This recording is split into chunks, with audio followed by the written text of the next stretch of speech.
Assalamualaikum warahmatullahi wabarakatuh. Kami dari kelompok 5 akan menerangkan sedikit materi mengenai merancang program bimbingan dan konseling. Dalam materi kali ini ada 4 pokok bahasan. Yang pertama, konsep program bimbingan dan konseling di sekolah. Yang kedua, perencanaan program BK di sekolah. Yang ketiga, penyusunan program BK di sekolah. Dan yang terakhir yaitu tahap-tahap program BK di sekolah. Yang pertama, konsep program bimbingan dan konseling. Bimbingan dan konseling merupakan ilmu yang bergerak dalam bidang human service. Bantuan psikologis diberikan oleh konselor atau pembimbing dengan maksud membentuk individu agar dapat mengembangkan potensi dirinya atau mencapai tugas-tugas perkembangan.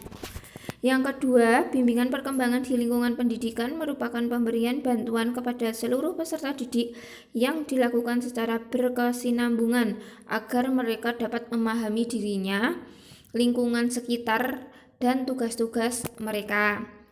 Guru bimbingan dan konseling ataupun konselor yaitu guru yang mempunyai tugas, tanggung jawab, wewenang, dan hak secara penuh dalam kegiatan pelayanan bimbingan dan konseling terhadap sejumlah peserta didik. Kemudian jenis layanan. Yang pertama layanan orientasi, kedua layanan informasi, yang ketiga layanan penempatan dan penyaluran, yang keempat layanan penguasaan konten, yang kelima layanan konseling perseorangan, yang keenam layanan bimbingan dan kelompok, yang ketujuh layanan konseling kelompok, yang kedelapan layanan konsultasi, yang kesembilan layanan mediasi, dan yang terakhir yaitu layanan advokasi. Komponen layanan yaitu yang pertama layanan dasar, yang kedua layanan perencanaan individual, yang ketiga layanan responsif, dan yang terakhir adalah dukungan sistem. Yang kedua, perencanaan program BK di sekolah. Perencanaan program bimbingan dan konseling. Perencanaan program merupakan kegiatan yang direncanakan untuk mencapai sebuah tujuan. Kegiatan itu meliputi identifikasi kebutuhan konseling ataupun needs assessment, perumusan tujuan, pengembangan kompeten program atau kurikulum bimbingan, layanan responsif, perencanaan individual, dan dukungan sistem, penyusunan deskripsi kerja para personil pelaksana, penetapan anggaran ataupun pembiayaan, penyiapan sarana prasarana atau fasilitas yang mendukung penyelenggaraan program. Penyusunan program BK di sekolah.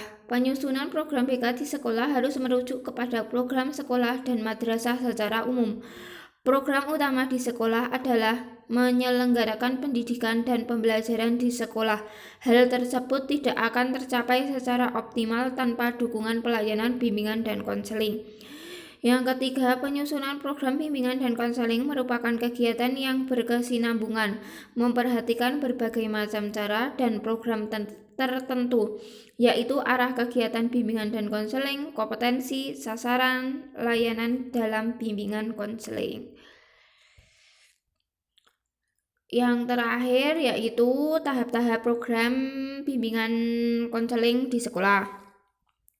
Yang pertama, tahap studi kelayakan, yang kedua, tahap penyusunan tujuan program bimbingan dan konseling, yang ketiga, tahap menentukan lingkup program, yang keempat, tahap konsultasi usulan program bimbingan dan konseling, yang kelima, tahap penyediaan fasilitas, yang keenam yaitu tahap penyediaan anggaran, yang terakhir yaitu tahap implementasi program bimbingan dan konseling.